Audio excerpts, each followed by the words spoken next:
We're here at 6, marching in solidarity nationwide. Demonstrations held in dozens of cities last night to protest the police killing of an unarmed black teenager in Missouri. All was peaceful in Ferguson, the town where 18-year-old Michael Brown was shot and where violence erupted for days. Demonstrators held candles, chanted, and honked car horns. Don't shoot! Don't shoot! Don't shoot! Here in New York, thousands marched from Union Square to Times Square. The protest mostly peaceful. There were at least 5 arrests on various charges. CBS News' Don Champion live in Times Square with more this morning. Don?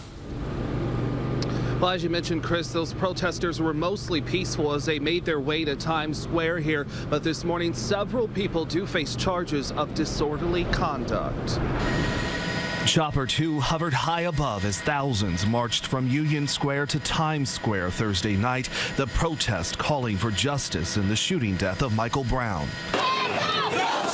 On the ground, people chanted, "Hands up, don't shoot," a reference to witness accounts that the unarmed 18-year-old had his hands raised when he was killed by a police officer in Ferguson, Missouri last Saturday. The case sparking outrage across the country. I think it was a disgrace to this country and a disgrace to the people. And we here are, as the people of New York City, are outraged because even if it's happening in Missouri, it's happening everywhere. While the Midtown protest was peaceful,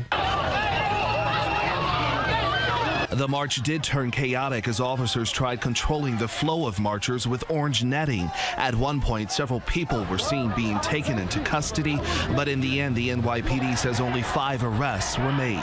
It's just like a lot of injustice right now. People like me, people like everyone here. We have to live in fear. Similar marches and gatherings were held in 90 cities across the country, including Washington, D.C. In Ferguson, Missouri, protests were more peaceful Thursday night after the State Highway Patrol took over securing the city. With officers in uniform and not riot gear, the tone was much different. Violent clashes had plagued the city almost nightly since the shooting of Brown. I think they finally getting the message that we're really trying to get over to them. And I think I know for sure, I ain't gonna say I know for sure that we will get justice.